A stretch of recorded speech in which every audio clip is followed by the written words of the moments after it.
Welcome, everyone. Today is May 13th, 2021.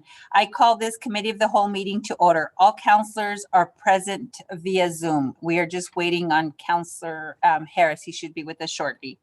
This is a remote or online meeting where all participants will be on a video or audio conference. We are holding this meeting remotely so that everyone can participate safely while we are conducting business under a public health emergency.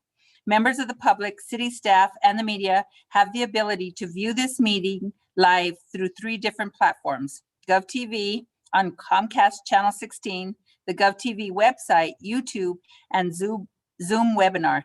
These live streams can be accessed from most smartphones, tablets, or computers. For those watching on the live stream, thank you for joining us. The video recording of this meeting will also remain available for viewing at any time on the City Council's website.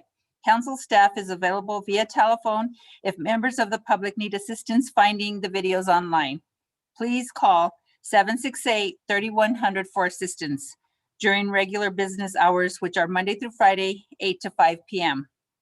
Tonight is the third of 3 public hearings the council is required to hold on the city's operating budget. Tonight's meeting will focus on the proposed committee sub and the amendments. Live public comment is not taken today. Written comments were received in advance of today's meeting and have been distributed to all councilors. The intent today is to send the budget as substituted and amended to the Monday, May 17th City Council meeting for adoption. Live public comment will be taken at that meeting. So with that, we will move on to our first item this evening, which is item A, and this is Councilor Davis and Benton 050. Thank you, Madam Chair. On 050, this is an amendment to the city's budget ordinance relating to the preparation and adoption of the annual operating budget of the city. We've had some good conversations with the administration, and it would not impact this current budget that we're discussing today. So I'm going to make a recommendation for a no recommendation from the committee so that it can move to the full council where we can continue to work with the administration. So I'll make a motion for a no rec. So there's a motion for a no rec. Is there a second? I'll second that. And Councilor Jones. So with that, no discussion, Councilor Davis? Not unless the other councilors want to. I think given the timeliness of this budget, I think it's easier to have this conversation during the full budget, during the full council later this year. Okay. And so if we do this, I guess I should ask the staff here, if we do, can we do immediate action as well as part of the same motion? Separate. Okay. Okay. So with that, there's a motion for no recommendation. Crystal, will you call the roll? Ms. Montoya. Councilor Brisson. Yes.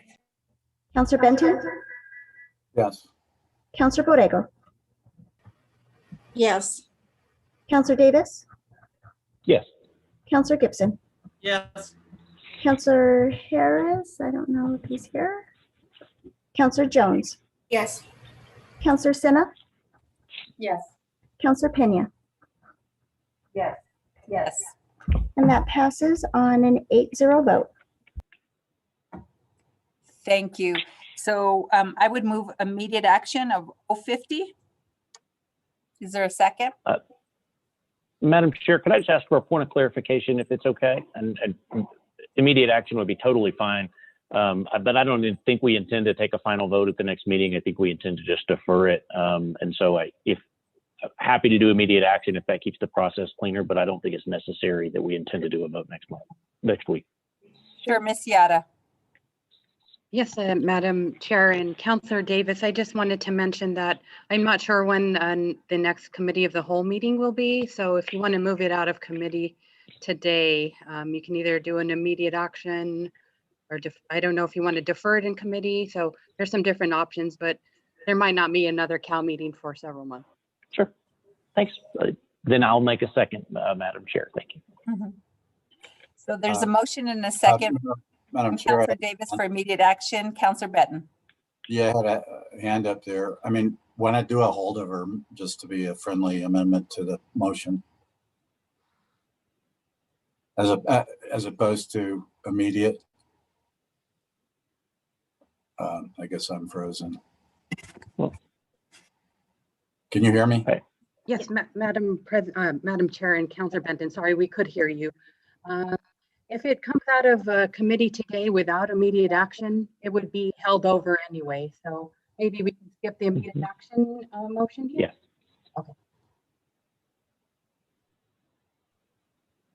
So, I would defer to the chair, but that would be my preference. We don't need to take this up at our next meeting. I think it could go by regular order with a no recommendation out of committee to the full council.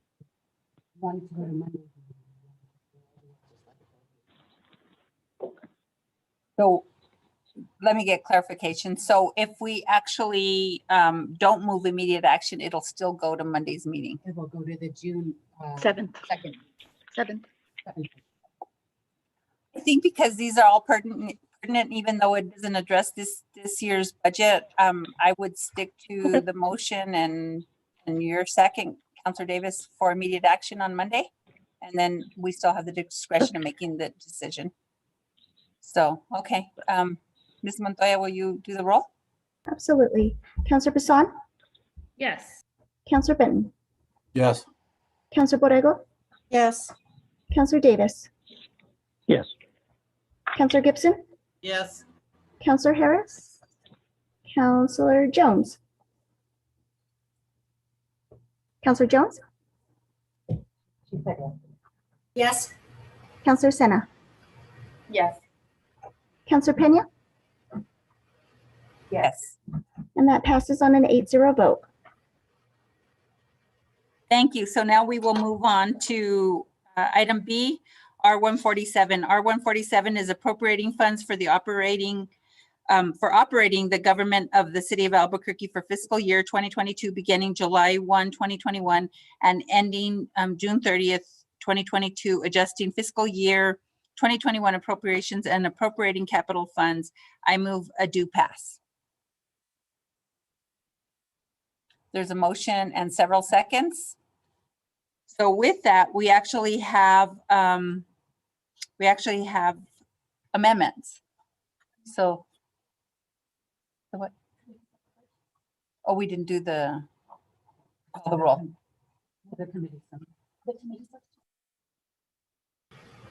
I apologize.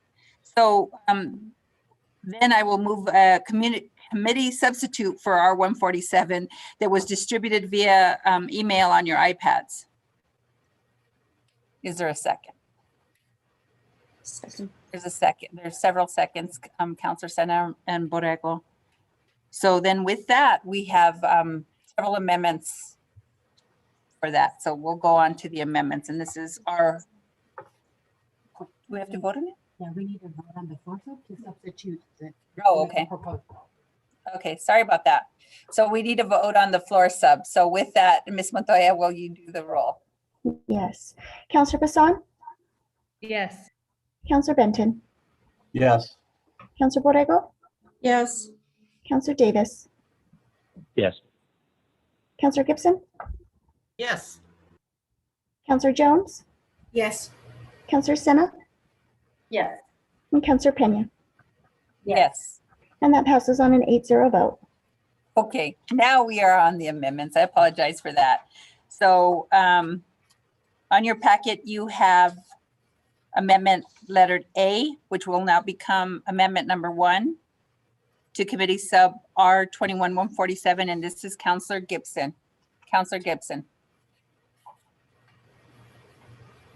Thank you, Madam Chair. This is the amendment. It reads on page 3, after line 23, insert the following. Of this amount, $180,000 is non-recurring allocation for the purpose of providing a social services helpline, 768 HELP, in the event that the, oops, it went away. Oh, there it is again. I'm sorry. I don't see it on my screen. I apologize. He's pulling it up right now. Okay. I can read it. I have it on my screen.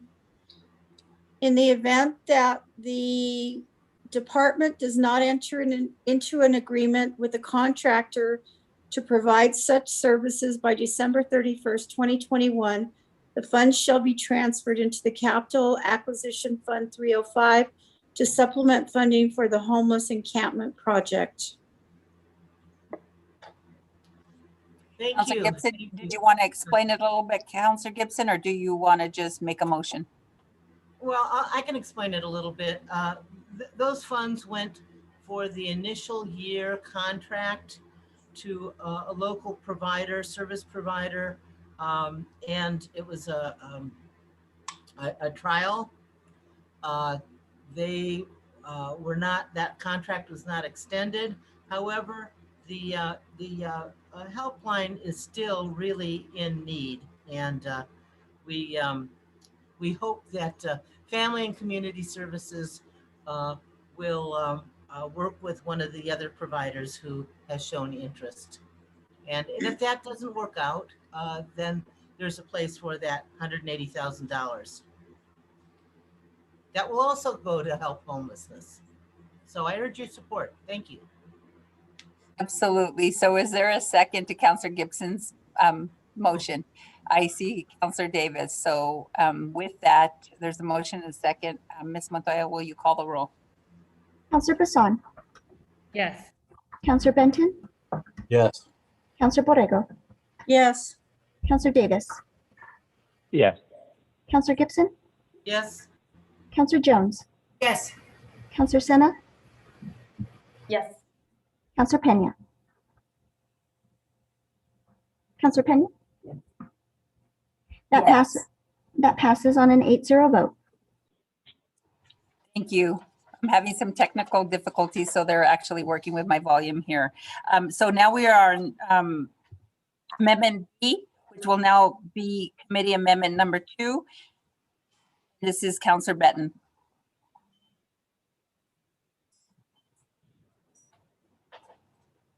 Counselor Benton.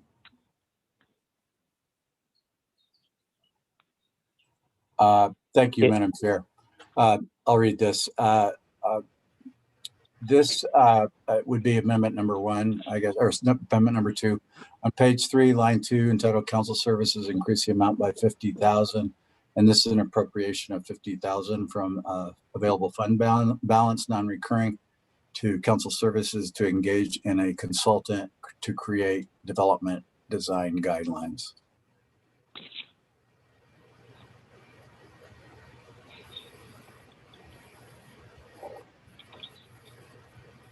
So is there a second?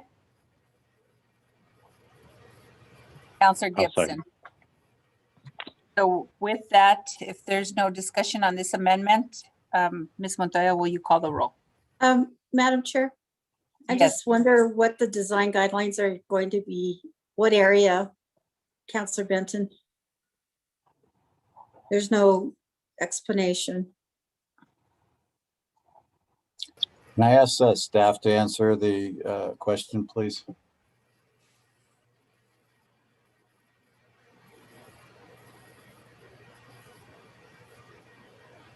We're waiting on someone to answer.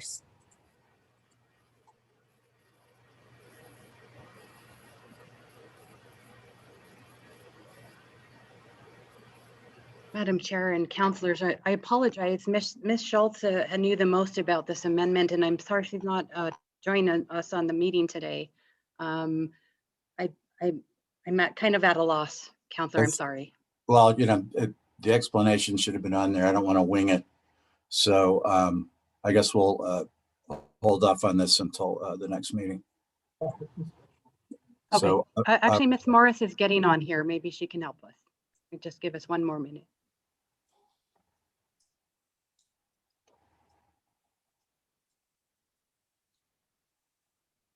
Counselor Pena, do you want to move on to the next amendment while we get Ms. Morris on? Sure. So then we will actually move on to amendment labeled C, and we'll call this amendment number 2, since we didn't vote on the last amendment. So this will be amendment number 2 to Committee Sub R21-147. Counselor Jones. Thank you, Madam Chair. This says the committee substitute that reads on page 3, line 23, entitled Health and Human Services, increase the amount by $10,000. This amendment appropriates $10,000 from available fund balance, non-recurring, to family and community to supplement the sponsorship funding to Tender Love Community Center rental program. With this amendment, total support to Tender Love Community Center for various programs will be $40,000. I urge your support. I'll provide a second on that, Madam Chair. Actually, I think I'm a co-sponsor with Counselor Jones on this, but my name didn't get put on the amendment. Thank you, Councilor Borrego. That's accurate, Madam President and Councilor Jones. So we will have Councilor Borrego's name added to this amendment. And so there is a motion and 2 seconds because Councilor Davis was eagerly wanting to be a second as well. So with that, if there's no other discussion, we will move on to the roll. Ms. Montoya. Counselor Bassan, Yes. Counselor Benton, Yes. Counselor Borrego, Yes. Counselor Davis, Yes. Counselor Gibson, Yes. Counselor Harris, are you on? Counselor Jones, Yes. Counselor Sena, Yes. Counselor Pena, Yes. and that passes on an 8-0 vote. Thank you, Ms. Montoya. So we are now back to Councilor Benton on the amendment labeled B, which will now be amendment number 3. Thank you, Madam President, or Madam Chair. Shanna Schultz is available. I think this has to do with some of our discussions with the IDO update, but I'll turn it over to Shanna. Madam Chair, Councilor Benton, yes, thank you. This $50,000 is intended to supplement some of the work we've been doing on the integrated development ordinance in this year's annual update. It would be intended to engage with a consultant to create design guidelines for development that would not necessarily be regulatory like the IDO is, but would give developers, small or large scale, an idea of what we might expect good development to look like in Albuquerque. We've heard for a long time that this is something that the community and even some of the planning staff would really like to see. So formally allocating this funds will help us make that a reality. The intention is that council staff would manage that contract and work very closely with our friends over at the planning department alongside the consultant to get this policy document created that would likely end up being adopted by the council at some point. Again, it's just a policy document or a guiding document with design guidelines. Thank you, and Madam Chair, thank you, Shanna. That those of you who were on the LUPS heard the discussion about the geographic and climate design guidelines, which are, really. We passed those out of the LUPS committee, but I continue, or we did not pass them. We held off to further discuss that amendment about design guidelines. And my concern with it, although it was very well intentioned, is that it's really a checklist, and it isn't really something that's enforceable by the people who are plan reviewers on development. So. That's where we were hoping that this consultant could really give some, good analysis of how this could work and actually be enforceable. So thank you. I urge your support. Thank you, Councilor Benton. Councilor Borrego, was that? No, thank you very much, Counselor Benton. I was just, that's the first time I'd seen it, so I wasn't clear about what it was. Okay, and Ms. Yara. Madam Chair and Councilor Benton, I just wanted to state that we actually did have this information from Ms. Schultz yesterday as we were preparing the committee substitute bill, but we failed to look at our emails while we were preparing it. So this was intended to be folded into the committee substitute bill by the sponsor. So I just wanted to mention that was our oversight. Thank you. Okay, thanks. Yeah, it kind of caught me by surprise. Thank you, Madam Chair. Thank you, Councilor Benton. Yeah, so I was surprised when it wasn't in, but they were so busy yesterday. I had them at the last minute. So poor thing. So anyway, with that, there's a motion and a second, I think, by Counselor Jones on this motion. Is that accurate? Yes. Gibson. It was actually Counselor Gibson. So seeing no further discussion, we will do the roll. Ms. Montoya. Counselor Bassan, Yes. Counselor Benton, Yes. Counselor Borrego, Yes. Counselor Davis, Yes. Counselor Gibson, Yes. Counselor Jones, Yes. Counselor Senna, Yes. Counselor Pena, Yes. and that passes on an 8-0 vote.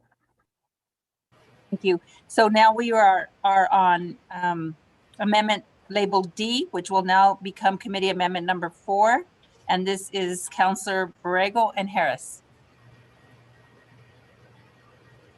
If Counselor Harris is not here, actually, he and I were thinking the same thing. And so we ended up with the same amendment. And so we're co-sponsoring this. On page 2, line 9, entitled Community Events, increase the amount by $10,000. And basically, this is an amendment providing additional funding for Festival Ballet, which will bring their total sponsorship to $50,000, funded from available fund balance. Thank you. And Counselor that's a Borrego. motion. I move that amendment. There's a motion. Is there a second? Counselor Bassan. Thank you, Counselor Bassan. Is there any other discussion? Seeing none, Ms. Montoya, will you call the roll? Counselor Bassan, Yes. Counselor Benton, Yes. Counselor Borrego, Yes. Counselor Davis, Yes. Counselor Gibson, Yes. Counselor Jones, Yes. Counselor Senna, Yes. Counselor Pena. Yes. That passes on an 8-0 vote. Thank you. So we are now on the final amendment, which is labeled E in your packet, which will now become committee amendment number 5. And this is Counselor Borrego. Thank you, Madam Chair and Councilors. There were some requests that were received in our office in form of a letter or different letters, actually. And this amendment is the result of some of those requests. And I'll just go through them on page 2, line 5, entitled Animal Care Center, increase the amount by $10,000. On page 2, line 9, entitled Community Events, increase the amount by $50,000. On page 3, line 2, entitled Council Services, increase the amount by $20,000. On page 5, line 19, entitled Recreation, increase the amount by $20,000. On page 5, line 2, entitled Investigative Services, increase the amount by $35,000. And this amendment provides additional funding of the amount of $135,000 for the following council-sponsored programs: Albuquerque Disc Golf Association, Crimes Against Children Unit, African American Performing Arts Center, Sawmill Center for the Arts, Safety Net and Dog Straw House Programs, National Institute of Flamenco, Sparks Lorenzo Antonio Scholarship, and Girl Scouts of New Mexico. And all of these letters were received in my office. If you recall, many of these programs have been struggling with the pandemic last year, and two of them are city services, the Animal Care Center, and Crimes Against Children Unit. So those are additional amounts that we're requesting. And I move that amendment. So there's a motion. Is there a second? Counselor Bassan. So there's a motion, a second. Is there any discussion? Counselor Bassan? Thank you, Madam Chair. I want to inquire about the disc golf part because we had received some correspondence about that as well. The retrofits, is this over at, I know it's one of the parks, Ladera? Is that where it's at? The disc golf Yes. currently exists? Yes. And so Yes. this is going to be to improve that, because it was my understanding with some of the conversations we had with Parks and Rec that it's pretty pricey. So I'm wondering if 20,000 is going to, like, are we going to actually accomplish and help out with that, or what's the parameters with that? The amount, I mean, this is in line with the amount that they requested in their letter. And in their letter, actually, they talked about Ladera, but they said that the amount might be used in other parks to improve, to expand the program. So that's what this is. And it may not be enough at this point, but I mean, I'm being consistent with their letters and their request. Thank you, Madam President. And Madam Chair, I have one more follow-up. I'm just wondering if they're going to be doing any kind of retrofits or even new creations at other parks. What does our Parks Department have to say about that? And Councilor Bassan, I can answer that because we did reach out to Director Simon regarding this request, and he was supportive of it. okay, thank you very much. And Director Simon is on the call, so if you have any additional questions, Councilor Bassan. I guess I'm just making sure that we're all on the same page with the department itself and with the disc golf. I think it seems like a really cool thing, but I just was under the impression that 20,000 would be kind of a tiny drop in the bucket. And I understand too that some help is better than no help, but I just want to make sure something can be done with it. Director Simon. Thank you, Committee Chair and Councilor Bassan. Appreciate the question. And yeah, we really feel like disc golf is it's a recreational activity that we want to grow in the city. And these dollars, I think, will be helpful, and they can be put to effective use. I think at this level, we'll be looking more at some sort of micro course kind of options, small disc golf activities, in a couple of parks. This is clearly not enough money to create a separate disc golf course, but I think it's enough to make a difference. And we haven't exactly determined, where it would go. I think based on, I haven't seen the association's letter, but we would certainly do that in conjunction with the Disc Golf Association, try to strategically spend these monies to best effect. But I think they would be useful. Thank you, Director. Thank you, Madam Chair and Madam President, for paying attention to all these letters. I know we all got them, but it's nice to see them have some action. Thank you, Councilor Bassan. We have Councilor Benton, followed by Councilor Gibson. Thank you, Madam Chair. Just had a question as to what the additional equipment is for APD for crimes against children. Councilor Borrego. I'm sorry. I have a letter to that effect, Councilor Benton, and I'm trying to find it here. Let me see if I can find it. Hold on one second. I might have to go in. Let's see.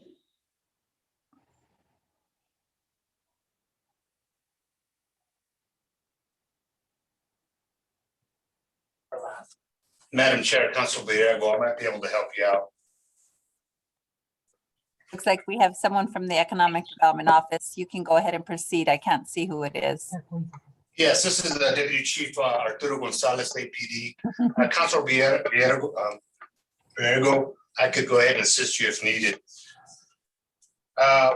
With my understanding, this is in reference to outfitting the main with 3 formal interview rooms, also assisting the special victims section detectives becoming certified in forensic interviewing, as well as assisting the child exploitation unit with training in technology and modern social media. Okay, thanks. And is this like a new need that's arisen, or why isn't this already in the APD budget? We are looking at different streams to fund regarding to the main interviewing room right now. We're having active discussions with Axon. But right now, with what we have at the main specifically regarding to the interview rooms, it's in desperate need of revamping and so we can make it better for the interviews that we spoke of.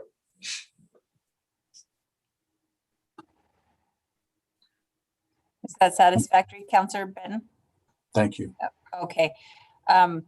Before I go to Counselor Gibson, is that a follow-up, Madam President? Okay. Yeah, yes, I found the letter. I'm sorry. It took me a minute to get it, and I just forwarded it to Counselor Benton.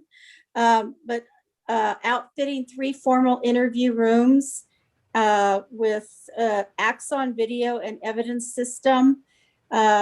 Several of the current special victim section detectives become certified in forensic interviewing.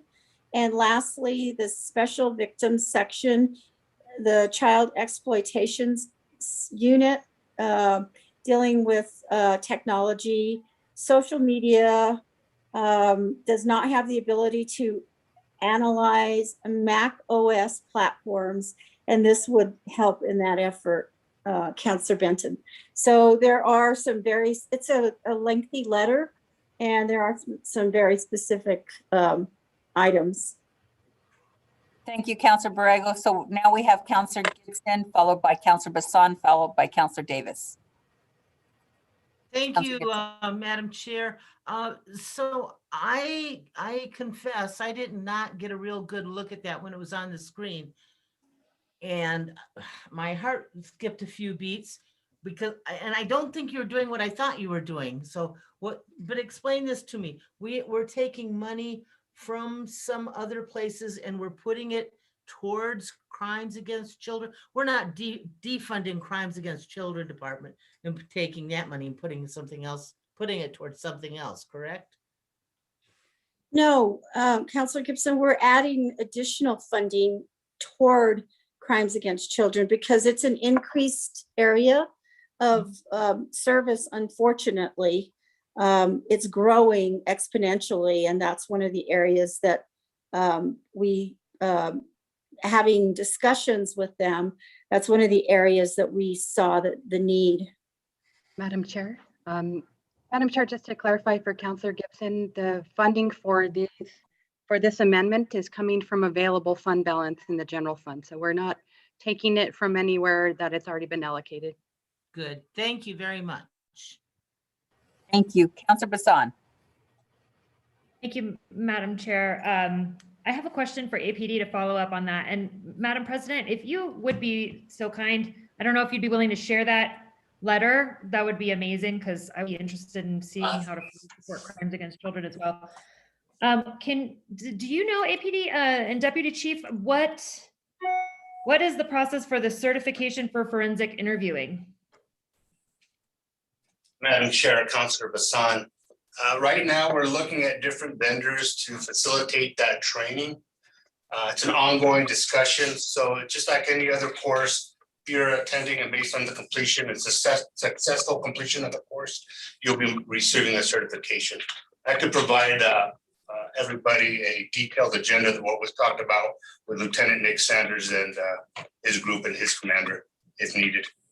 Yes, Deputy Chief, I would really be happy to see that, please. And I want to know, I guess, what's the time frame for figuring out which vendor is going to offer this training? Because at $35,000, if we pass this and it starts July 1st, then why are we going to know who we're going to use by then? And are we going to start using them right away so that we can put this money to use and get our investigators to be able to help these children, hopefully? Madam Chair, Councilor Bassan, I'll definitely get that to you, get those questions answered. Okay, thank you. Thank you. Thank you, Deputy Chief. Now we have Counselor Davis. Thank you, Madam Chair. I appreciate that. And Councilor Borrego, I really appreciate you bringing this. You've always been a good champion for crimes against children and their needs. I just want to ask APD if they could help me understand a little bit. I mean, all things considered, $35,000 under this amendment is not a big chunk of APD's large budget, nor is it a big chunk of the $47 million currently proposed for the investigative services alone. APD reverted several $million last year from its budget unexpended. I wonder if this is a priority, why the department didn't just take care of this with current funds instead of asking for what, I mean, honestly, is a relatively small amount of money through a special appropriation request. Chief? Madam Chair, Councilor Davis, it's my understanding that we're still having our conversations through our issue papers and capital outlay to get the necessary monies. This is just a conversation that Lieutenant Nick Sanders from the Specialized Victims Section has had conversation with Councilor Briego to obtain additional funding, reference some requested needs and technology, and hopefully, like I stated, the outfitting of some interview rooms in addition to what's already been talked about. Thanks, Madam Chair. I appreciate that. I just kind of want to make a point that I think there is sufficient money to do this within APD's budget and allocation to do it. I think it's important that we raise the question in the conversation and that we talk about it. And I have no objection to adding money for this particular program and freeing up dollars elsewhere. But you know, we do go through this budget process and white paper project and go through this throughout the budget process. And so it only concerns me if this is something so important that it didn't make it as a priority on those lists that we had to do it here. And so I just want us to be sure we think about that as we're budgeting in the future for our public safety. Thank you, Madam Chair, and I intend to support. Councilor Borrego, is this a follow-up? Because Councilor Jones has her hand up. I'll go ahead and let Councilor Jones finish, but I do have a follow-up to the discussion. Councilor Jones. Thank you, Madam President. I appreciate that. As I'm looking at this and wondering why, as Councilor Davis did to some extent, why are we removing things when we aren't sure whether it's needed, we haven't had any explanation, and if we can't understand it, I do believe this is something that should be taken before the full council and have a conversation about this at the next council meeting. I'm not saying I dislike where this is going. I think all of these things need it, but do they need it as much as some other projects that we need to take a look at too? This is, in the big picture of what we deal with, this is small money, but in the picture of some of these organizations, it's good, comfortable sums of money. I think this is kind of done on the fly, like a spur of the moment. And I would like to have some more conversations and a bit more detail in why these amounts are needed and what they're going to be used for. Thank you. Thank you, Councilor Jones. Councilor Borrego. Yeah, and I want to address some of your all's concerns, and I'm happy to take this portion out and bring it to the full council and have a discussion. I'm perfectly happy with that. If that's the direction the council chooses to, I think the thing is to shine a light on this particular unit, because this unit has been growing, as I mentioned, exponentially. And actually, the discussion came up when we did our Agua de los Niños dedication on the west side. What was it, about a month ago? And I was talking with Lieutenant Sanders about some of the needs for this particular unit. And I know that this is a small amount at this point in time, but I'm happy for any of the counselors to contribute additional funding if they see so necessary. But I think knowing that this particular unit in 2 years has gone from 3 officers to a total of 9 officers, that is showing that there is a need. And I'm trying to raise the awareness of that need to the council, and you know, this is how I chose to do it. So if the council would like, we could amend this amendment and bring this one forward at full council, or we could just approve it and look to see if there's additional funding that could be provided in the future. The memo that was provided to me is very detailed and it's very long. And I did receive it a little bit late, so I didn't share it, and I'm sorry for that, but I did share it. We sent it to all the counselors now, so you should have it in your inbox. And I urge your support. Thank you, Madam President. Is there any more discussion, any other motions? If not, we will call Counselor Jones. Thank you, I'm sorry. Again, one more time, it's not the amount of money, it's not where it's going. It's the fact that we have so very little information and it's brought to us at the last moment. That concerns me a great deal. I think that we all have an obligation to make it public what we do with the money that is in fact their tax money. And I think this is one of the points that is a little confusing for more than one or two of us. So thank you, Councilor Pereira. Thank you. With that, I don't see any additional motion. So the motion on the floor is there's a motion and a second for committee amendment number 5. Ms. Montoya, will you call the roll? Counselor Bassan, Yes. Counselor Borrego, Yes. Counselor Benton, Yes. Counselor Davis, Yes. Counselor Gibson, Yes. Counselor Jones, No. Counselor Sena, Yes. and Counselor Pena. Yes. And that passes on a 7-1 vote. So with that, that is the last amendment to the packet. So there was 5 amendments this evening, and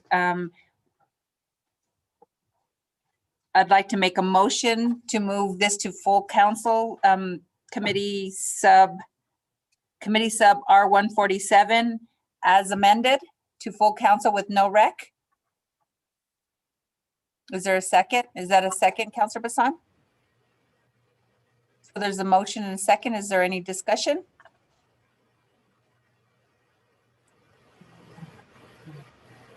No rec. So with that, Ms. Montoya, will you call the roll? Counselor Bassan, Yes. Counselor Benton, Yes. Counselor Borrego, Yes. Counselor Davis, Yes. Counselor Gibson, Yes. Counselor Jones, Yes. Counselor Sena, Yes.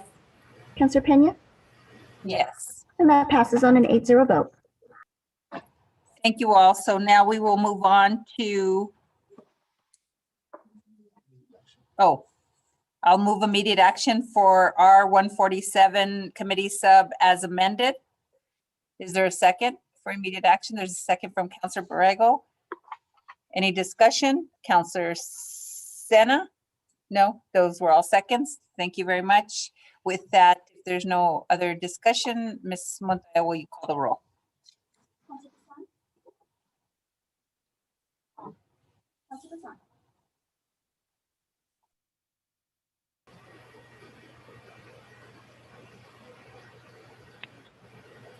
I think we need Ms. Montoya's microphone. I can hear her in the background. Counselor Bassan, Yes. Counselor Benton, Yes. Counselor Borrego, Yes. Counselor Davis. Yes. Counselor Gibson, Yes. Counselor Jones, Yes.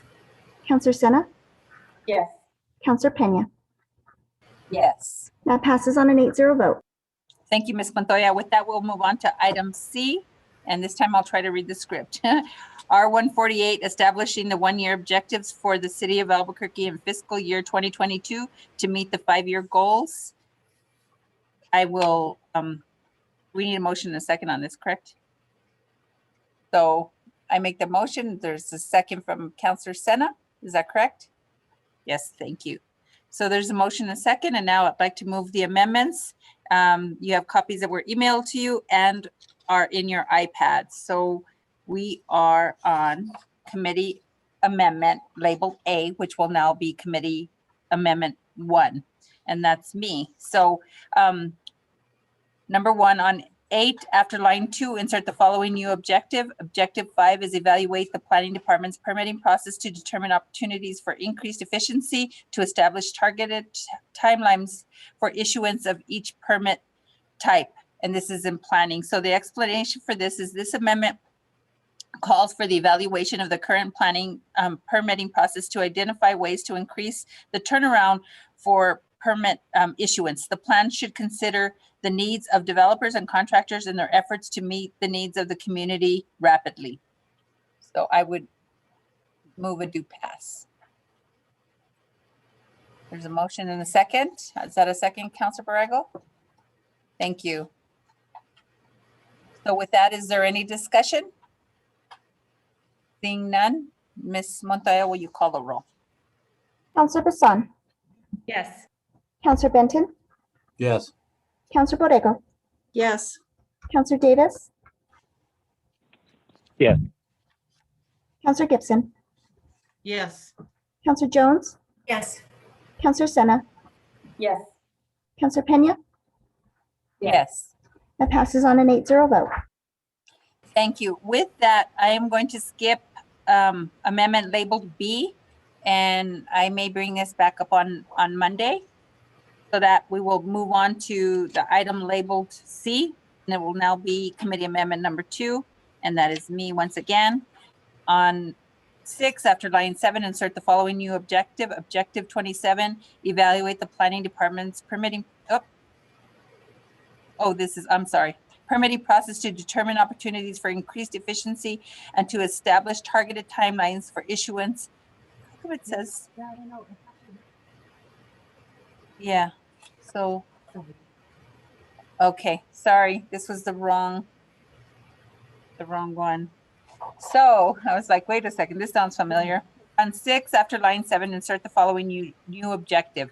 Objective 27, provide quarterly updates to the City Council on the status of the development of a strategic plan to enhance services to seniors in the community based on the findings of the aging population study. And this would be under senior affairs. So the explanation for this is the amendment requests quarterly reports from the senior affairs department on their efforts to develop a strategic plan for enhancing and expanding services provided to seniors.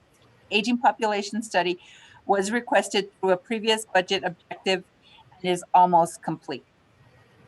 So I would move a do pass. There's a motion and a second. Councilor Senna.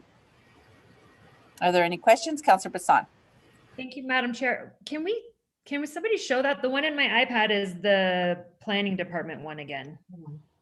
Okay, yeah, there was an error.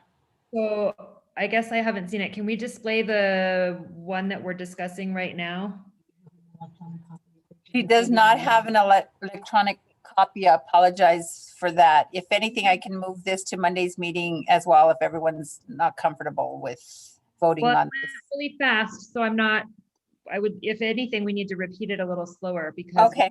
the iPad is not what I try to be efficient and fast, and that's why I get tongue-tied, but I'll do it again.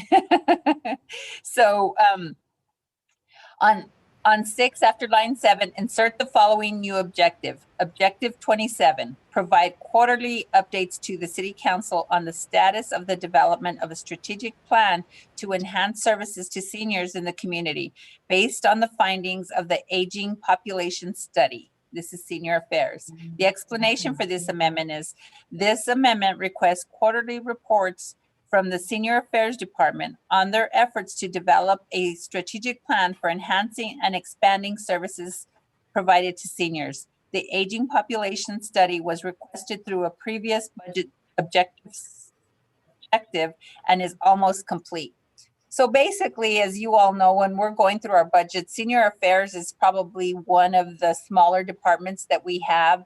And as you know, there was a study performed a few years back that's just talking about the aging population in Albuquerque and how we're expanding. So, I'm always saying, at each budget meeting, how we really need to put an emphasis on what our plans are to provide senior services for seniors in the future. I know Senior Services, Senior Affairs is actually already working on that, but I just want to make sure that we have it as an objective and that we're really paying attention to Senior Affairs. They do such a phenomenal job, as you know, with what they did with Meals on, I'm going to say it wrong, Meals on Wheels. You know, the amount of food that they were able to get to seniors in our community was just astonishing. And I think that, you know, we really need to recognize that department and all their efforts. So that's basically the explanation. So are you comfortable with moving forward, or would you like me to move this to Monday's meeting? Madam Chair, I'm comfortable moving forward now that you reread it. I just, I definitely think that coming off of us doing any study, we definitely need to do something with it, right? So that's what this sounds like, is that we are going to actually get a report to hear how we're progressing with what the evidence is based off of this study. So my next question is this something that as soon as, I'm assuming this is obvious, but once this strategic plan is completed, these quarterly reports will no longer be needed. Am I correct? Is this going to be a quarterly report indefinitely? Unless actually, I don't know that it would be indefinitely. I don't see it as indefinitely, but I think as we, you know, learn about what they're doing with the, you know, how they're meeting their objectives in the study, but I don't know if we have Director Sanchez on the call.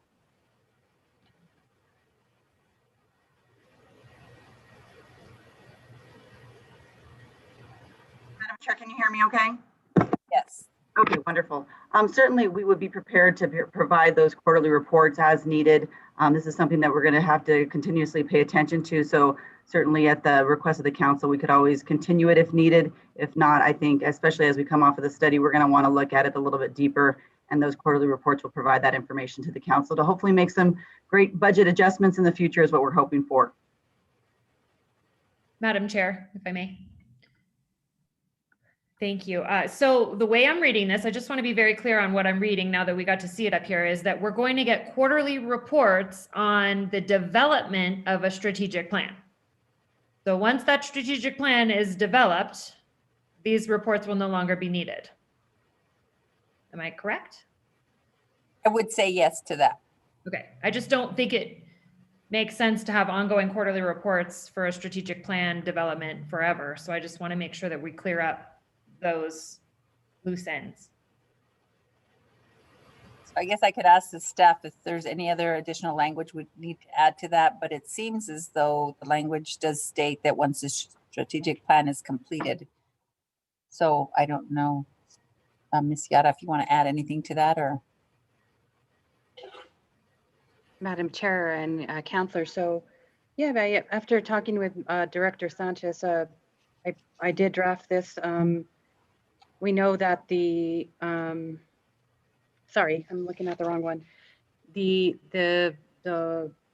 study on the senior services that was commissioned is almost done. And it was my intent for the department to provide updates to the council as things progress and they develop that strategic plan.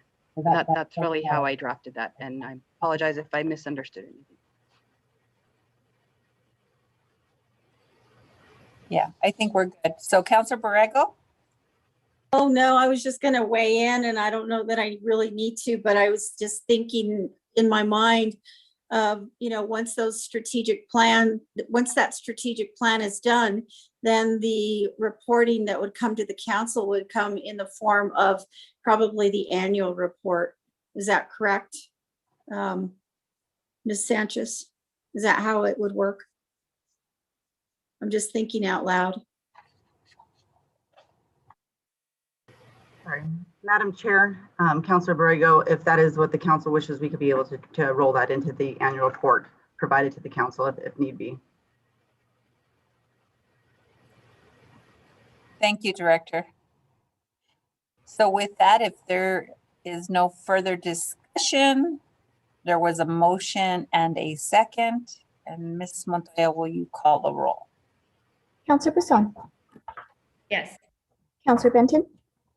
Yes. Councillor Borrego. Yes. Councillor Davis. Yes. Counselor Gibson, Yes. Counselor Jones, Yes. Counselor Sena, Yes.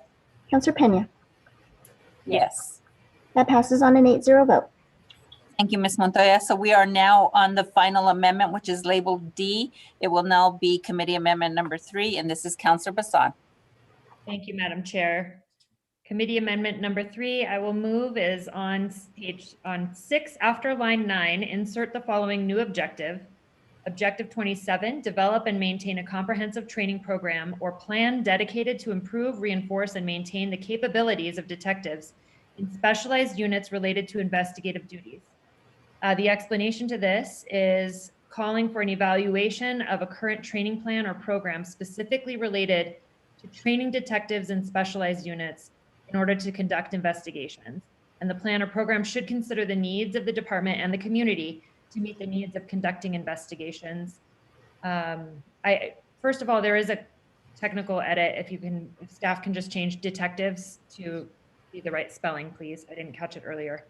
But also, doing some research and thinking about it, I know we're starting a detective academy, but I think some specialized training for APD, for the crimes against children, for homicide unit, for narcotics unit, I think that we owe that to our officers, and I think that hopefully we can probably reduce some of maybe the use of force or the internal investigations and affairs stuff that we have if we really start leveraging retention and training of the officers that we currently have.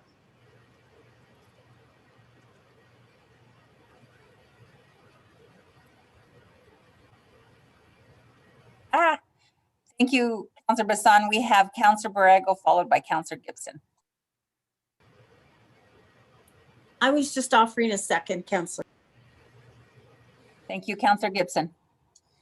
Thank you, Madam Chair. So I like the idea behind this, but it does concern me a little bit, particularly since that we have been working so closely with our others named in this lawsuit, the DOJ and the police union as well as the courts on training. So is this amendment made in working with those entities? Or I don't think that we're probably doing something that's already been done, but I do have a little bit of concern that maybe we're doing something that should be done in a different way, or I don't know. I don't even know. So that's my question. Madam Chair, if I may respond, please. Counselor Gibson, yes. Yes and no is the answer. So as you all are aware, I'm a firm advocate of training our officers and helping enable them to do their jobs right and well. So I have had a very brief conversations with the administration, very, very brief. But yet at the same time, I've also had conversations with Mr. Willoughby with the APOA. I've looked into some of the criteria. The reason for this amendment as to an objective for our goals is so that it will allow fine tuning and discussions to occur between Ms. Van Meter and with the administration and with APD so that we can really come up and develop something that will be acceptable on everyone's level, especially that of DOJ, because there's nothing I want to do less than make them angry, causing more work for all of us. So this was me making a statement to say, let's focus on this and prioritize it. Okay. Madam Chair, just to follow up, if I may, please. Yes, Counselor Gibson. So I really think that these things, I don't even know I'm going to vote for it or against it. But I really think that these things need to come up through the channels that we've been working within. I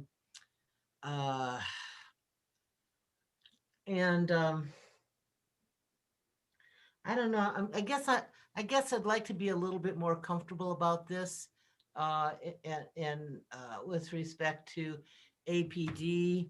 Do we have the chief here with us, or the superintendent? Campbell with us who can speak to this as an objective, objective? Good afternoon, Madam Chair and Council Gissman. Could you put your amendment back on the screen and let me see that again? I have not seen that, just to make sure I give you the correct answer to the correct issue. Thank And you. Sir, could you identify yourself? I can't see you. I just see little tiny faces. Is this the Superintendent Campbell speaking? Madam Chair, if I may jump in, this is Sarita Nair. I'm in the mayor's conference room. We have a number of the deputy chiefs as well as superintendents in the economic development conference room. And they I'm just asking who is speaking. Is somebody spoke? Superintendent Stanley. Okay. And also, this is an amendment to the objectives that the administration does not have a problem with. It's something APD has been working on and will continue to work on. And so it is in harmony with their overall plans, but certainly either Superintendent Stanley or Deputy Chief Gonzalez, who oversees the Investigative Bureau, either one of those folks could talk to you about this.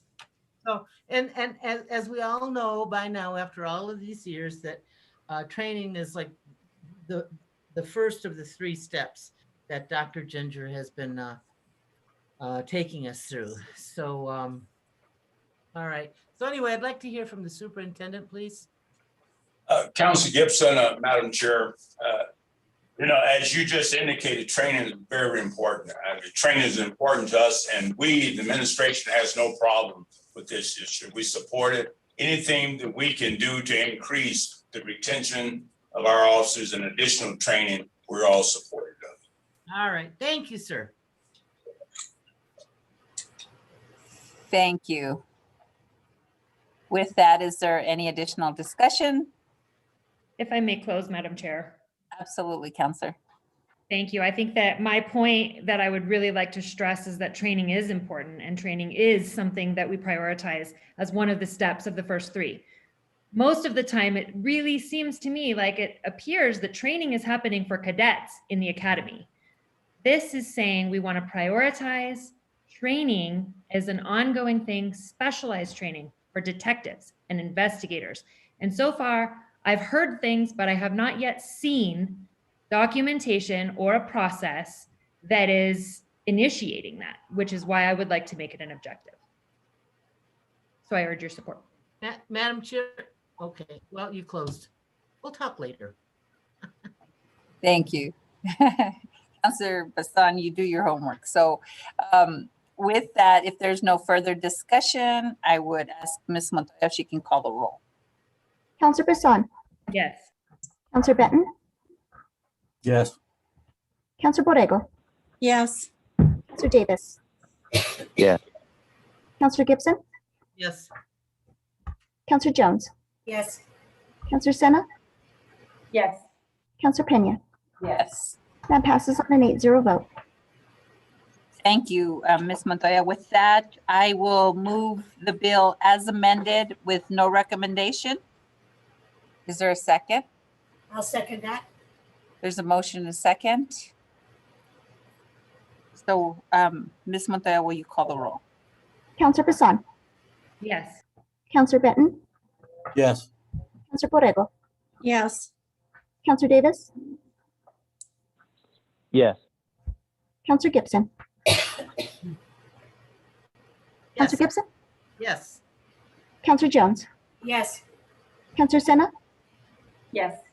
Counselor Pena. Yes. Passes on an 8-0 vote. Thank you, Ms. Montoya. So now I would move immediate action for R148. Is there a second? There's a motion and a second by Counselor Sena. With that, is there any discussion? Seeing none, Ms. Montoya, will you call the roll? Counselor Bassan, Yes. Counselor Benton, Yes. Counselor Borrego, Yes. Counselor Davis, Yeah. Counselor Gibson, Yes. Counselor Jones, Yes. Counselor Sena, Yes. Counselor Pena? Yes. Passes on an 8-0 vote.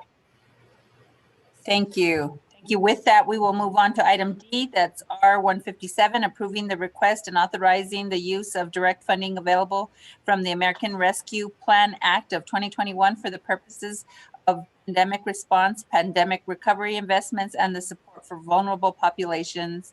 I move, actually, I can move a no rec though, right? Or just move it up to the next meeting? Yeah. So I still can move. Well, I'll move a do pass. Counselor Sena. A second. Thank you. Thank you. So with that, I have one amendment. It should be in your packets, and it's the only amendment this evening. So it will be committee amendment number 1, and I will read it, and then maybe staff. Steph, would you like to kind of go over, or Jesse? Okay. Jesse, would you like to cover this amendment, please?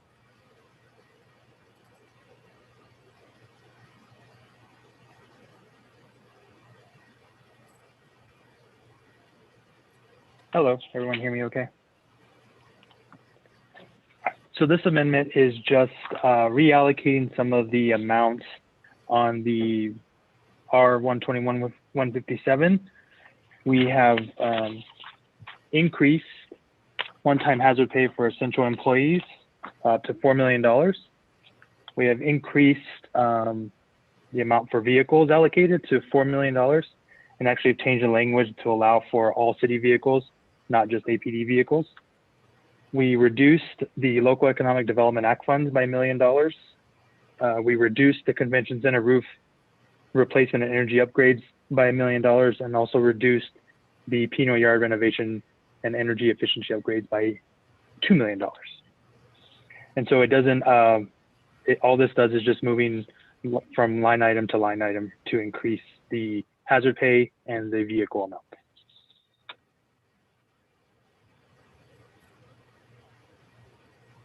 So are there any questions on the amendment?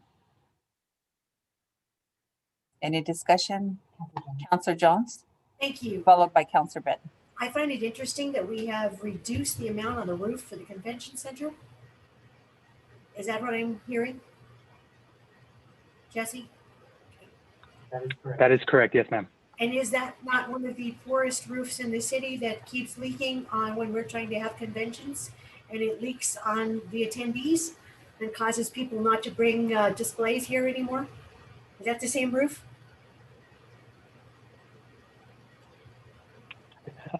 I believe so, yes, ma'am. That seems to me rather foolhardy, how we could give up the protection and the preservation of one of our greatest assets for bringing people into the city of Albuquerque and spending money here, when we know it's failed and we need to fix it. Of all places, we would take $1 million. I'm Steph Count. Ms. Yara, did you have a comment, or did you just want to laugh at me? No, I don't want to laugh at anybody, but it's hard not to sometimes. I just wanted to mention that the amount for the roof was originally 4 million, and we've taken 1 million, and so they still have 3 million to work with. I think that would be a pretty good start. We don't want to start. Okay. First, we want to get this thing done. If we do a start, we will continue to have leaks. We either fix it or we throw money at it so it can make more leaks around where we didn't fix it. I'm sorry. That's the one that just jumps out, and that is foolhardy. And we've taken money from this project for multiple budgets now, and we still have a roof that leaks, and a flawed facility that is so important to our city. So, Counselor, I would be more than happy to have you look at taking that money from someplace else, but I cannot support taking money from the roof at the convention center. Thank you. Counselor Benton. Thank you, Madam Chair. I was going to ask questions along the same lines. I wondered if DMD could answer this question, and that is the total cost of the roof project and the Pino Yards, and how would this affect those projects including operating costs, because I'm assuming this is not just roofing, but energy upgrades. But I was wondering if we could hear from DMD on that. Madam President or Madam Chair and Councilor Benton, if I might, on behalf of the department, just talk a little bit about both of these issues. Certainly, we know that the roof replacement at the convention center is an important piece of work that we've got to do. And we know that we've got to do an assessment first and foremost. And so this amendment, although it does take the money from that roof, we have some time to, I think, to review this cost. And we're not ready to start building or repairing the roof in the next couple of months because we've got to do some assessments. So my perspective would be is that we can look at this again when we have additional opportunities during the next 6 to 12 months. And as we do the assessment on what actually needs to happen. And Councilor Jones is correct. It has been an issue for some time. And we've done some work to patch up the roof to continue to hopefully not have it leak into the future. But we can come back and have this conversation after we do the assessment. On the Pino Yards portion, councilors, look, those facilities are fairly old and they need some work. The money that's left after this amendment would certainly help us get started in replacing some of the more critical needs in those buildings. But keep in mind that after the Water Authority moved out of those facilities here several months ago, we now have an opportunity to restructure the entire program.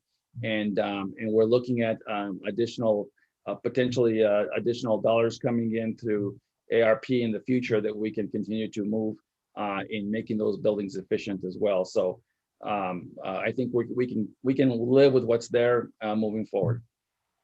Madam Chair. If I could just finish, Madam Chair. That's all right then. Thank you. You know, bidding out 2 roofing projects is a heck of a lot more expensive than bidding out 1. And, you know, piecemealing this in any of these cases, the taxpayer is going to get their best deal if we do the roof at Pino, complete the roof at the convention center. You know, I share the concern that this, you know, setting aside what all the good intentions are in the amendment, the sources of these funds really do concern me. What about LEDA? Does the administration support taking $1 million out of LEDA funds? Mr. President, Madam Chair, excuse me, and Councilor Benton, we have another round of ARP funds that will be coming in, and we can certainly use additional dollars as we move forward. Look, we know that all of these projects are now one-time ARP funding, and we certainly can move forward and add more dollars when the second round of ARP becomes available. Madam President. Thank you. Sorry, actually, Councilor Davis and Councilor Bassan had their hand up. Is this a follow-up, Councilor Jones, or? It is indeed. Okay, go ahead. Proceed, Councilor Jones. Thank you, Madam President. And my major comment is $1 million isn't going to cover this roof at the convention center. But if we take it away and we now do the study and we decide in 3 months that we need to do it, where's the money come from then? It still seems foolhardy. Why are we playing this game? We've played it for too many years now when we've tried to clean up and fix the damage that's done when the roof leaks. It seems to me the best way to fix something is to actually go ahead and fix it correctly. So there's no way I could possibly support taking $1 million out of the convention for the convention center roof. Thank you, Madam President. Thank you, Councilor Jones. I think it was Councilor Davis first, followed by Councilor Bassan. Thank you, Madam Chair. I'll make this quick. I think we beat this horse to death already, and I think Mr. Real made my point very well. I just wanted to follow up to Mr. Real. However, I was at the convention center yesterday. I saw the scaffolding, and it looks like construction and the renovations are already underway, including some of the roofs. Is that true, Mr. Real, or where are we in that project? Madam Chair and Councilor Davis, if you'll recall, about almost a year ago, we passed some lodgers tax funding that was dedicated to I recall the convention center. And one of the renovations was to fix those, that skylight, if you will, that's in the middle of the atrium that was leaking. That was the most, if you will, damaging area for the convention center as it relates to the weather. And so those are all being replaced with lodgers tax funds that you all made available some time ago. Thank you. And Madam Chair, I thank you, Mr. Real. Madam Chair, thank you for the time to follow up. I appreciate it. I understand the sponsor's intent here, but I agree with some of the other counselors. I don't think that this is the proper way to do it, and I think we could maybe reconsider this from some other sources in the future. So I would vote no when we get to that point. Thank you, ma'am. Counselor Bassan. Thank you, Madam Chair. I just wanted to make sure to let you all know, I guess, that I am concurring with these other counselors that I'm a firm believer we need to repair what we have. We're supposed to be opening up and looking forward to reopening this city and getting going again, and we're going to welcome them with no roofs. So I think that that's a struggle for me as well. And I know that I just put in a tiny little drop in the bucket for the Pinot Yard to improve it, and to see that a couple $1 million are being taken away from that, I'm just thinking, oh, well, there's the rest of my set aside later on as we continue on. And I think that we need to continue with improvements on what we have rather than always just investing in new. Thank you. Are there any other counselors?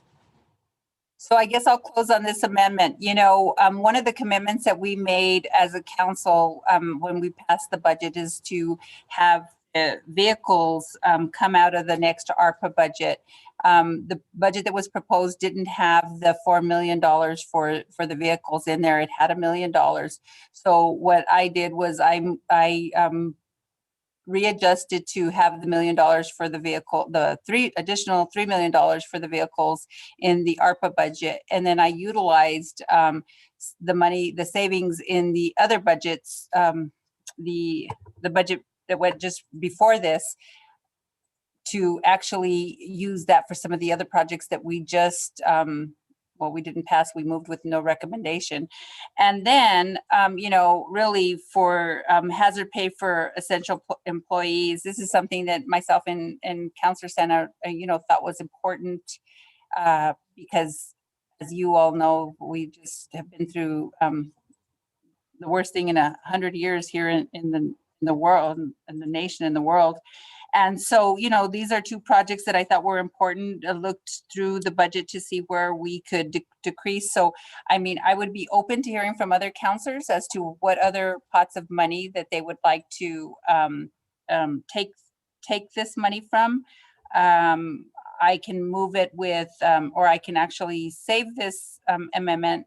And if any of the counselors would like to, because then we don't have vehicles either if we do not pass this amendment, and we had $3 million worth of vehicles that were short from the budget that we committed to put into this ARPA bill. So I guess with that, I can hold on this amendment until Monday's meeting, and I would look forward to some suggestions for additional amendments to take from other pots of money from the ARPA bill. So that was a close, Councilor Borrego. I know it was a close, Councilor.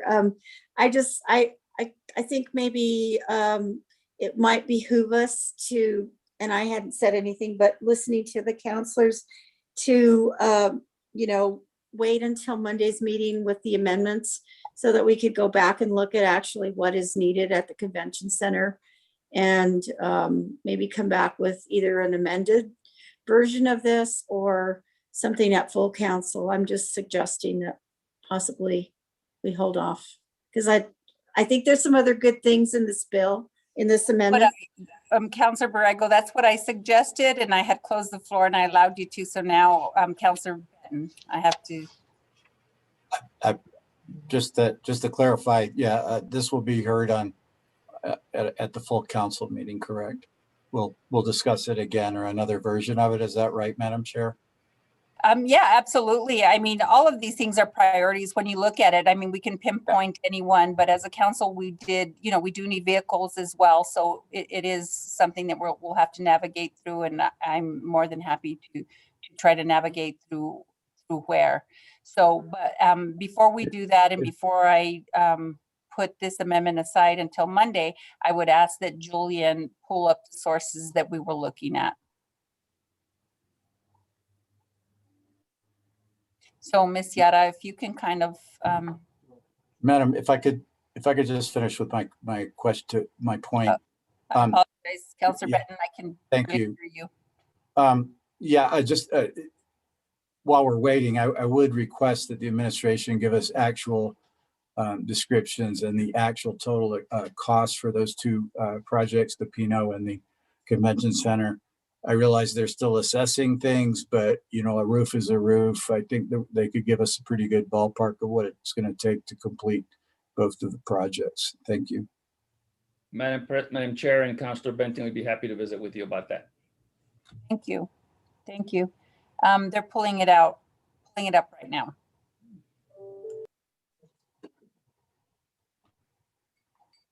Ms. Yara will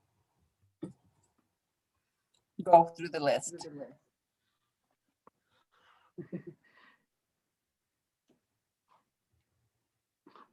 Apologies, counselors. I was getting that set up there. So this is basically a summary of all the allocations in the ARPA plan that Mr. Muniz summarized for us. And so this is really where Councilor was looking to find money, Councilor Pena, to bump up the vehicles and the one-time hazard pay. So a lot of the items relate to business vitality, business grants, LEDA projects.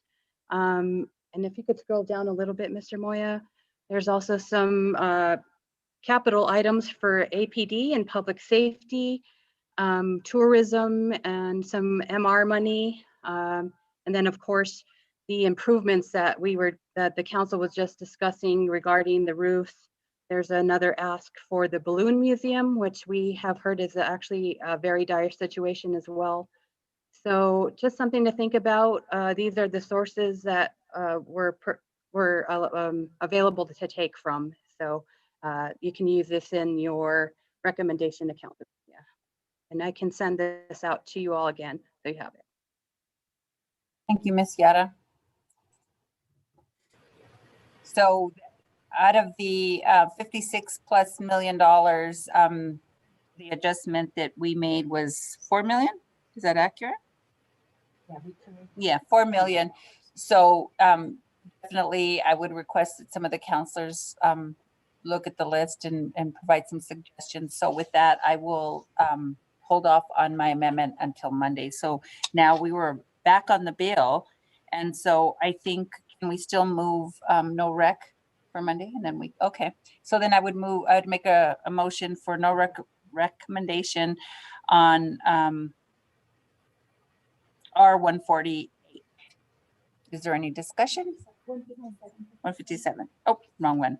On 157. Is there any discussion, further discussion? Seeing none. Ms. Montoya, will you call the roll? Counselor Bassan, Yes. Counselor Benton, Point of order. Are we voting on the bill now to move it on?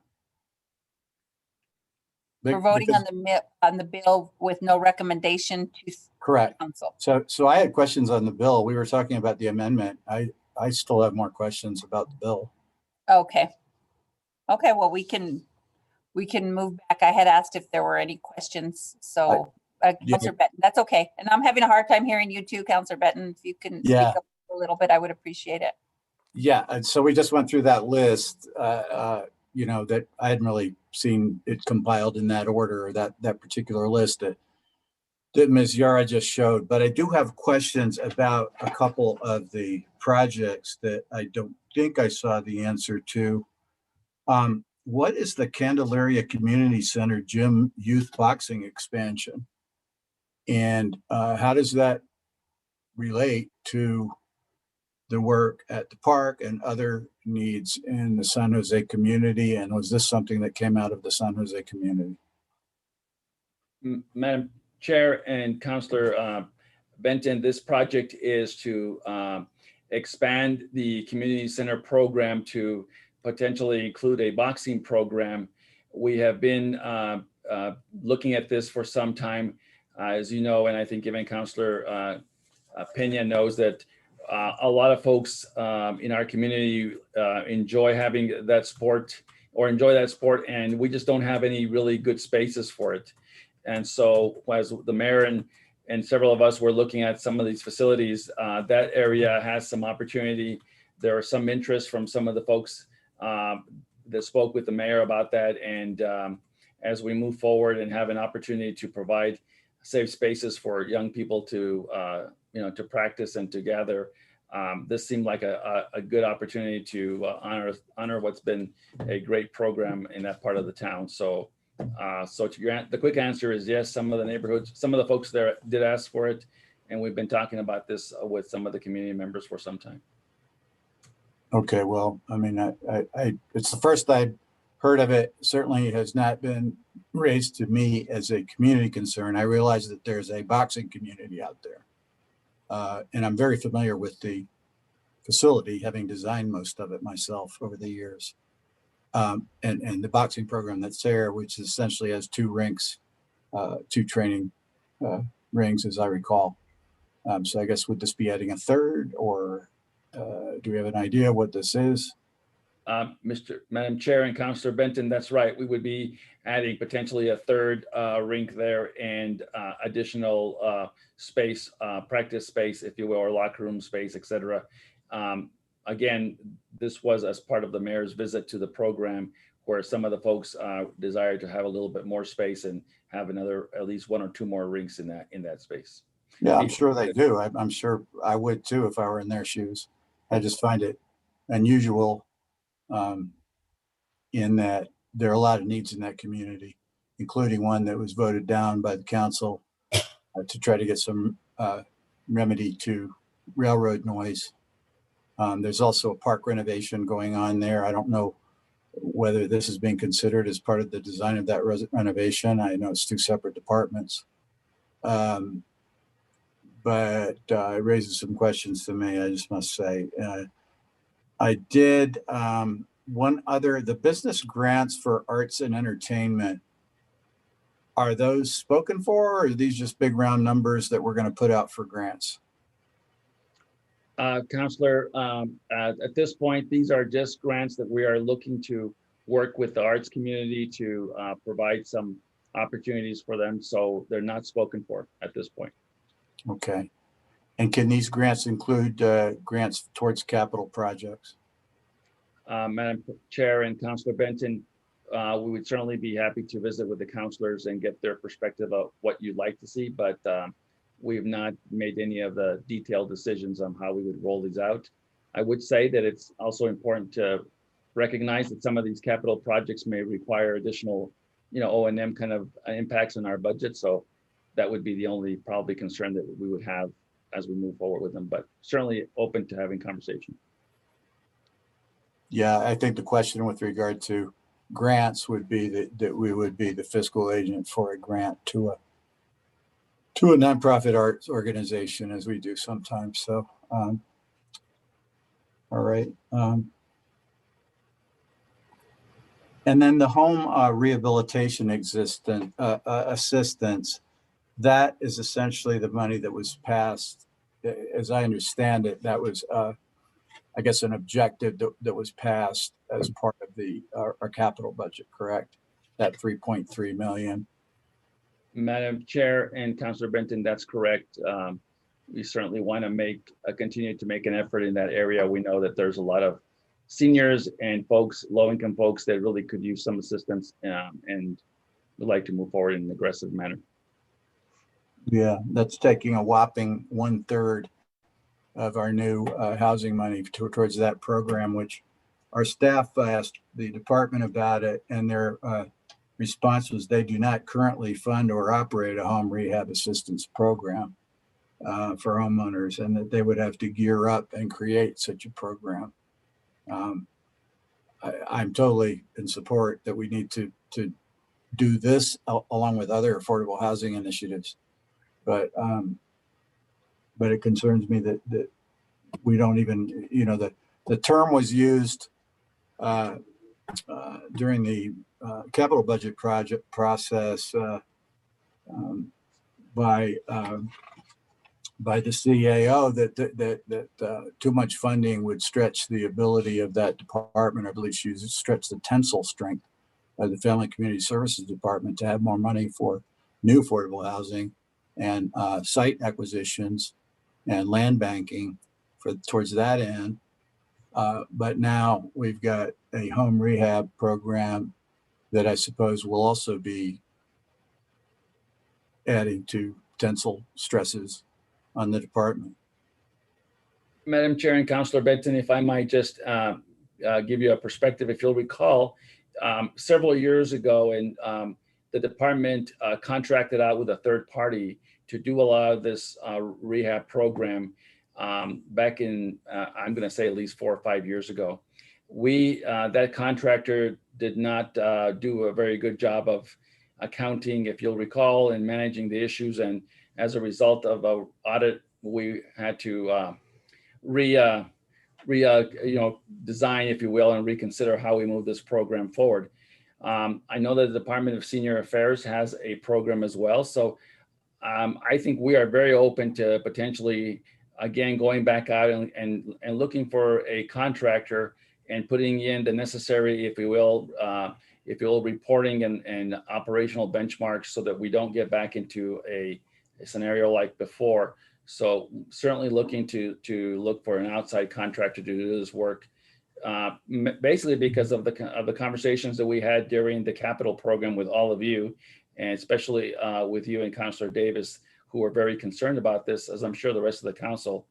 And also because we see it now as we look at the homeless issues and what we're doing with that department, we know that there's a lot of need out there, and trying to address that with a contractor might be a better option than having the city do it as a matter of day-to-day operations.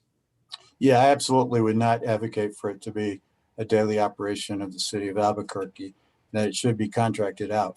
The problem with the previous program was the administration of it. Of course, this is local money. That was HUD money, if I remember correctly. And that made a lot of complications for that previous program.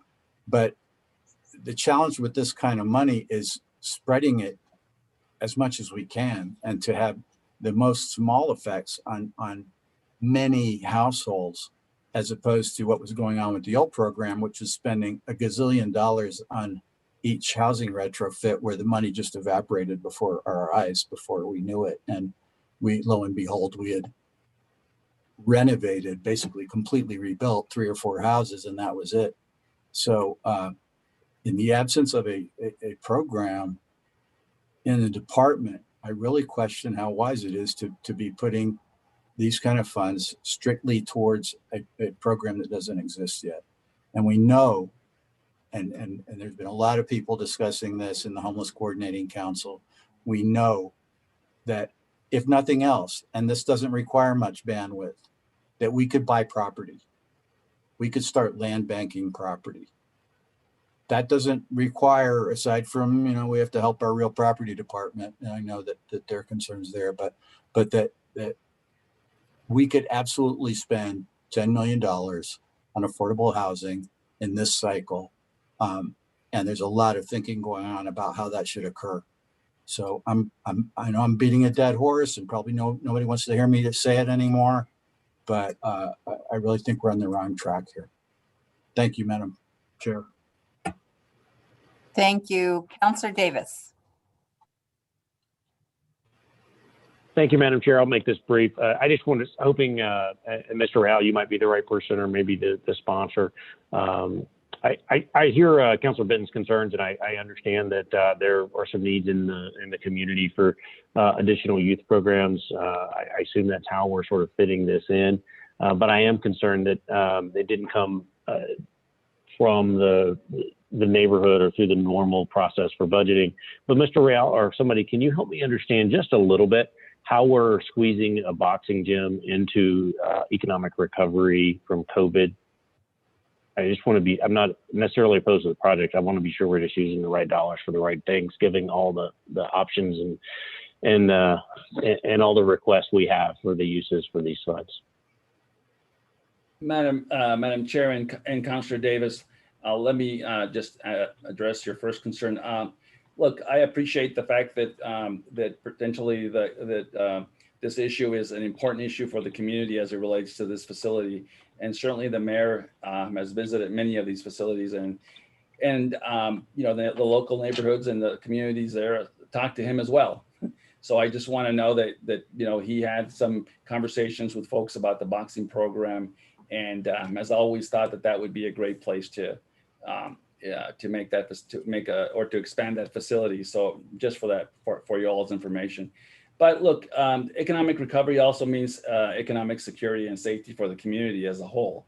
It's our perspective. Look, not only does providing a safe space for young people to have and recreate and to have a sport like this that they enjoy, also creates a safe neighborhood and a safe community, and additionally revitalizes that area by having additional amenities that will hopefully bring more people to the area to either participate and or support the community as it expands that program.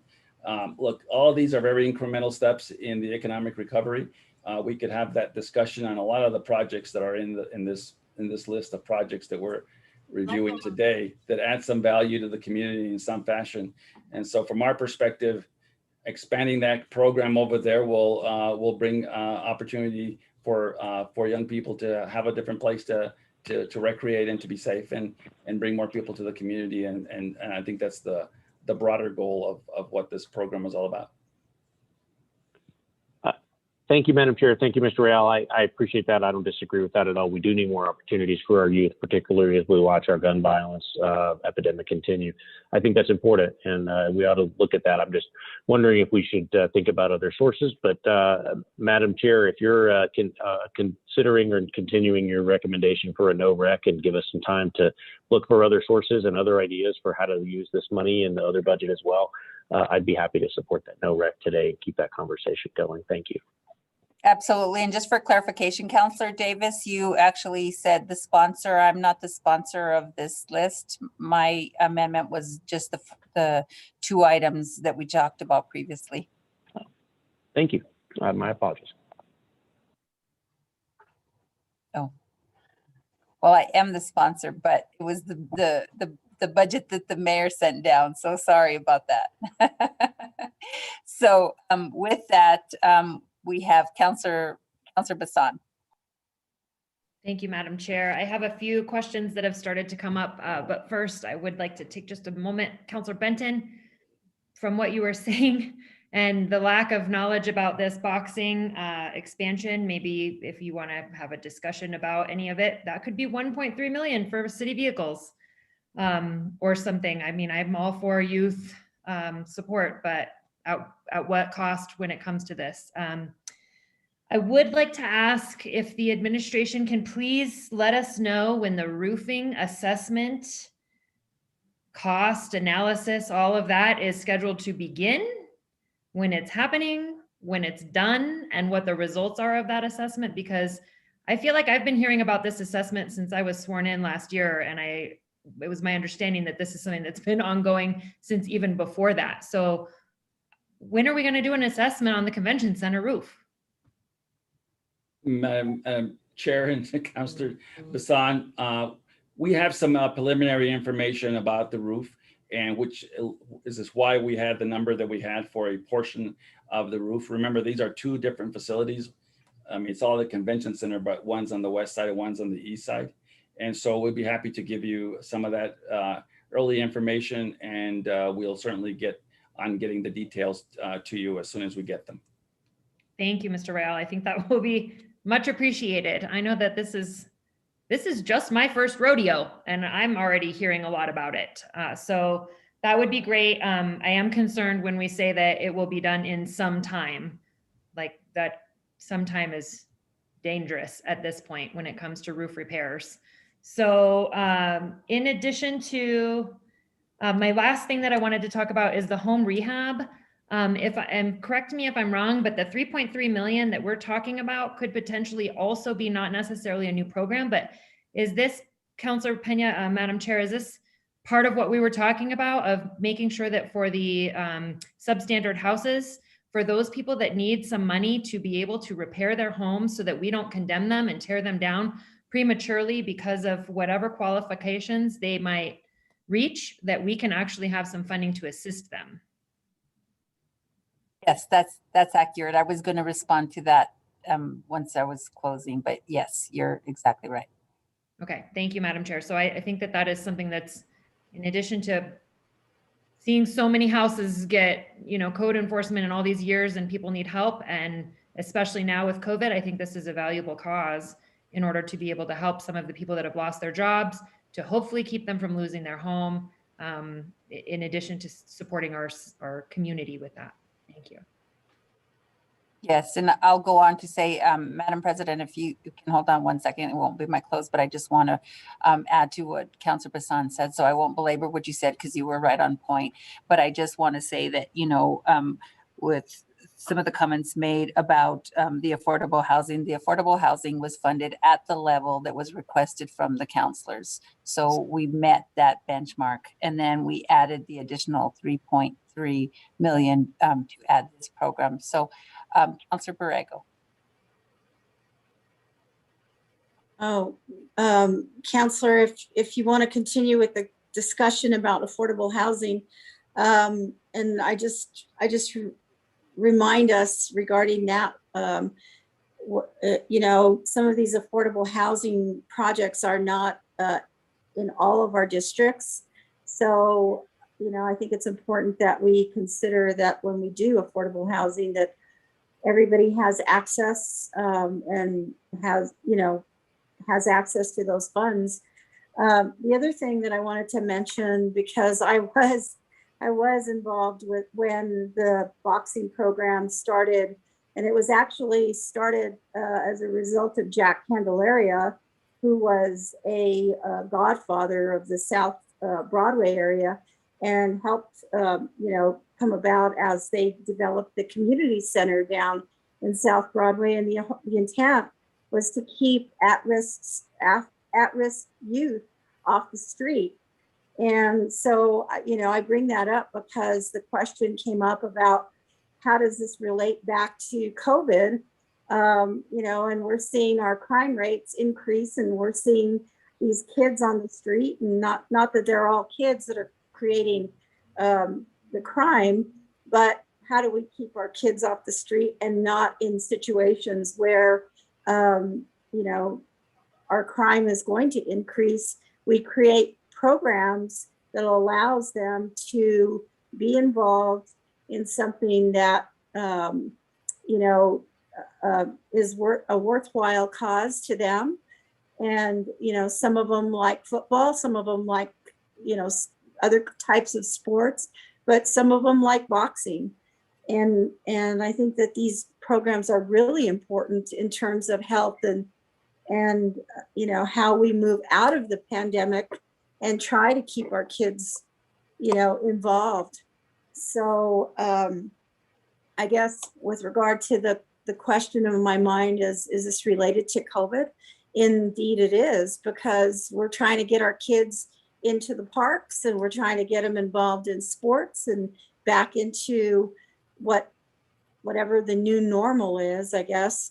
But hopefully the new normal is getting back into sports related activities, and certainly boxing, from some of the people that we've seen, some of our greats in New Mexico that have become international boxers and have held international championships. So I see these programs as being very important. So I just wanted to express that. Thank you, Councilor Chair. Thank you, Councilor Borrego.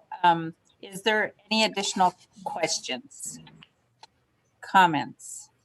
Well, with that, we actually had a motion and a second for no recommendation to full council. I made the motion, Councilor Sena seconded. Is there any more discussion? If not, I would ask that Ms. Montoya call the roll. Ms. Montoya. Councilor Bassan. Yes. Councilor Benton. Yes. Councilor Borrego. Yes. Councilor Davis. Yes. Councilor Gibson. Yes. Counselor Jones, Yes. Counselor Senna, Yes. Counselor Pena. Yes. And that passes on an 8-0 vote.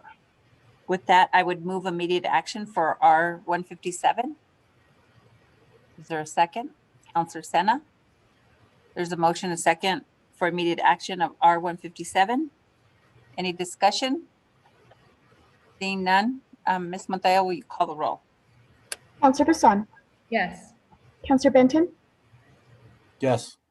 Counselor Borrego, Yes. Counselor Davis, Yes. Counselor Gibson, Yes. Counselor Jones, Yes. Counselor Senna, Yes. Counselor Pena.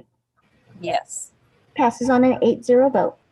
And with that, I just want to provide clarity. So I am carrying the bill, the original bill for the administration, and my amendment, I am saving it until Monday. So with that, there be no further business. This meeting is adjourned. You guys have a wonderful evening.